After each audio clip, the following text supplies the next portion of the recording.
नमस्कार मित्रांनो, मी आता देवगड तालुक्यातील फणसगाव येथून नादमार्गे शिरगावला जाणाऱ्या रस्त्याला आहे आणि तिथे वेळगिवे हे गाव आहे. कातळातलंच आहे गाव आणि इथे हे मंदिर आहे रामेश्वराचं. तर ह्या मंदिराचं वैशिष्ट्य काय आहे ते मी तुम्हाला दाखवतो. सिंधुदुर्ग जिल्ह्यामध्ये अशी दोनच मंदिरं मी बघितलेली आहेत आतापर्यंत. एक देवगडवरून पडेल रस्त्याला जाताना फणसे पडवणे फाट्यावरती एक विमलेश्वर म्हणून मंदिर आहे आणि आता हे रामेश्वर मंदिर दुसरं जे मी बघतोय की जे चिऱ्याच्या खाणीमध्ये कोरलेलं आहे. आता हे पाहायचे एंट्रीच सुरू झालेली आहे अशा पद्धतीने. हे दोन्ही बाजूने चिऱ्याची खाण आहे आणि खाली आता हे नवीन त्याने काम केलेलं आहे आणि ही मंदिराची एंट्री. हा समोर सपोर्ट ठेवलेला आहे आणि दोन्ही बाजूने वाट कोरलेली आहे. इथे एक देवतेचं स्थान आहे. हे अशा पद्धतीने व्यवस्थित कोरीव काम केलेलं आहे आणि गुंफा टाईप हे छोटंसं मंदिर आहे अखंड चिऱ्याच्या खाणीमध्ये. काय संजयजी बरोबर ना? आणि खूपच दुर्मिळ गोष्ट आहे आणि साधारण कधीच्या काळात असा काम करत होते असतील सिंधुदुर्ग जिल्ह्यामध्ये आता काय सांगता येणार नाही, पण निश्चितच हजारभर वर्षापूर्वीचं असावं असं स्ट्रक्चरवरून वाटतं. आणि मी आता तुम्हाला आतमध्ये जातो. लाईट चालू असती तर लाईट चालू करून दाखवतो.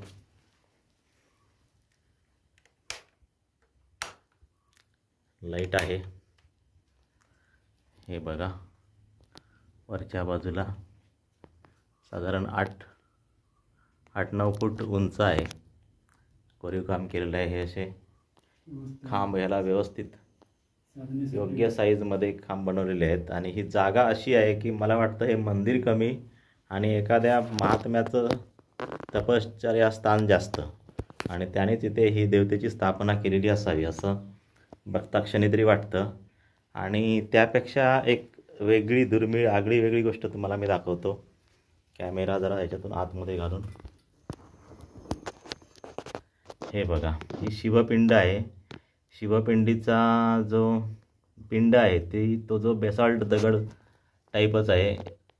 नैसर्गिक स्वरूपामध्ये आहे. त्याला काही आकार विकार असं दिलेलं नाही आहे. आणि त्याला जी शाळुंका आहे ती मात्र जांभ्या दगडाचीच आहे आणि ती त्या अखंड आहे, म्हणजे ती ह्या खाणीशीच निगडीत आहे आणि आकारही प्रचंड आहे. कॅमेरा व्यवस्थित फिरवता येत नाही आहे आतमध्ये, पण अशा पद्धतीने हे गाभाऱ्याचं स्वरूप आहे. तिथे एक मूर्ती ठेवलेली आहे जी विष्णूची असावी असं वाटतं, म्हणजे हातामध्ये शंख दिसतोय, त्यावरून ती भग्न झालेली विष्णूची मूर्ती आहे. आणि सगळ्या बाजूने व्यवस्थित कोरीव काम करून ठेवलेलं आहे. आता बाहेर काढतो मोबाईल. हे बघा, हे जे पाषाण सिंधुदुर्ग जिल्ह्यामधल्या देवळांमध्ये आढळतात तशा पद्धतीचं एक मारुतीच्या मूर्तीसारखी मारुतीचीच मूर्ती आहे इथे आणून ठेवलेली आहे आणि नंदी बाहेर. तर देवस्थान आहे महत्त्वाचं आणि पुरातन खात्याच्या दृष्टीने विचार केला तर हे स्थान अत्यंत महत्त्वाचं आहे. ज्या लोकांना ऐतिहासिक अशा पद्धतीच्या वास्तूंचा अभ्यास करायचा असेल त्यांनी आपल्या रेकॉर्डमध्ये हे मंदिर घ्यायला हरकत नाही असं मला वाटतं. आणि ह्याच खाणीमध्ये विहीरसुद्धा त्यांनी खोदलेली आहे, म्हणजे अखंड मंदिर कम विहीर असं सगळं एकाच याच्यामध्ये. कॅमेऱ्यामध्ये तुम्हाला व्यवस्थित दिसेल की नाही सांगता येत नाही. अवघ्या 12-13 फुटावर हे पाणी आहे. पंप पण लावलेला आहे. खाली थोडंसं खोल असेल अजून. आणि ही बाहेरची बाजू आहे वेगळ्या प्रकारे. इथे हे संरक्षक भिंत बांधली आहे ही आता आहे, परंतु मला वाटतं अशा पद्धतीने भिंत बांधण्यापेक्षा आहे ते नैसर्गिक स्वरूप ठेवलं असतं आणि काहीतरी दुसरी उपाययोजना केली असती तर बरं झालं असतं. बाहेर जाण्यासाठी ही पुन्हा वाट आहे, म्हणजे एंट्री तिकडून आणि एक्झिट इथून किंवा एंट्री इथून आणि एक्झिट तिथून अशा पद्धतीचं हे मंदिर केलेलं आहे। आणि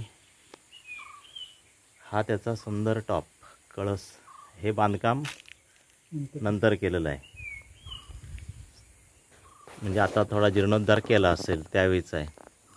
तर मित्रांनो, या रस्त्याने तुम्ही केव्हा आलात तर नक्की या मंदिराला भेट द्या। या संदर्भात काही माहिती जाणून घेता आली तर घ्या आणि कमेंटमध्ये मलासुद्धा कळवा, कारण मी प्रथमच हे मंदिर बघतो आहे आणि या संदर्भातली माहिती आता तरी माझ्याकडे काय नाही आहे। आहे मात्र महत्त्वाचं ठिकाण, सिंधुदुर्ग जिल्ह्याच्या पर्यटन नकाशावर हे ठिकाण असायला हवं असं मला वाटतं।